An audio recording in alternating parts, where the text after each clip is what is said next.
Hello and welcome to Reality Check.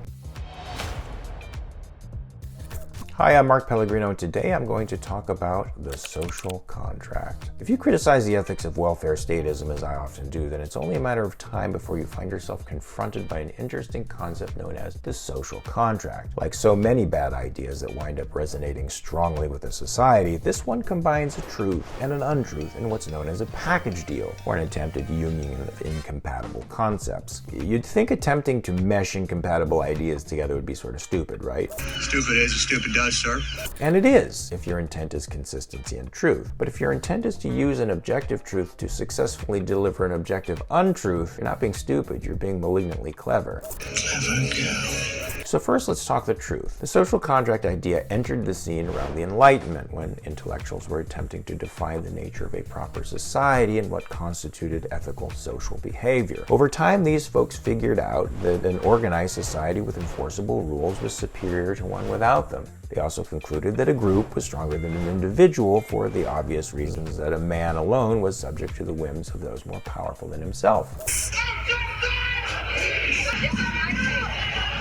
Voila! So, humans need rules and standards, and society is good because groups are more secure than individuals left to their own devices. Well, so far so true. So where's the rub? If you said contract, you'd probably be spot on, partly because there is no actual contract. I certainly haven't seen one. I'm assuming you haven't, and I'm pretty sure the dudes who came up with the idea didn't see one either. See, last I looked, a contract was an explicit, as in consented to, agreement between conscious, rational beings that sets terms upon which all parties agree and who demonstrate their agreement by affixing their names to a physical document for later reference. Now, the social contract, by contrast, is an implicit agreement, as in not explicitly consented to, between everyone in a given society, yep, even babies. There's nothing to sign, and, as if all this isn't bad enough, it's based on the conclusion that a society governed by law requires the sacrifice of its individual members' rights to remain secure. Okay, so first off, you may be wondering why something that isn't actually a contract is called a contract. That's because contracts bind people to obligations, and open contracts, like the social one that don't exist in fact, are the kinds of elastic things that the political class loves to exploit, especially when the terms of the contract pit rights against security. Ooh, that's a bingo.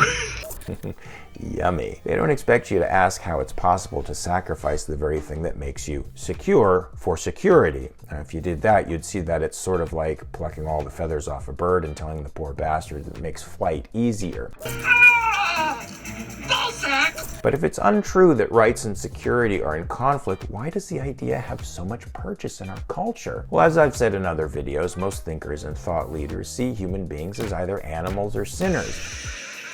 And when one holds this view of people, as most do, then liberty is a dangerous thing. It's not dangerous because life becomes less certain and one's potentials may never be actualized due to bad choices or bad luck. It's dangerous because animals and sinners have no moral compass and need restraints or they'll inevitably do terrible things to each other. I got some bad ideas in my head. So if unbridled liberty just means unchecked animal and or sin impulses, and if you have a right to exercise those impulses on others, as the social contract implies is the very meaning of the state of nature, it would follow that some rights should be sacrificed for security. Thing is, you don't have a right to exercise dark impulses on others. See, rights are a two-way street of freedoms and restraints. They are at once claims to freedom from force that you must also recognize in others. So it's not just the other fella who has to leave you alone so that you can be free to live your life. You have to leave him alone to do the same. Now, how else can one achieve the moral goals of life, liberty, and the pursuit of happiness set down in one of America's greatest actual contracts, the Declaration of Independence, signed and available to anyone with a desire to possess a copy, except through a laissez-faire social ethics? And how can any of the above values, which constitute the basis of rights themselves, be sacrificed by a government whose sole purpose is securing these rights? I can't do it. America's actual contracts, the aforementioned Declaration and the Constitution, forbid the sacrifice of rights to any cause and are premised on the understanding that rights are the source of security, not the saboteur. So when someone says you're obligated to do something because of the social contract, ask them where that contract is. And when they can't produce it, show them the 2 actual contracts you do follow and urge him to do the same in the name of peace and, yes, security. Check.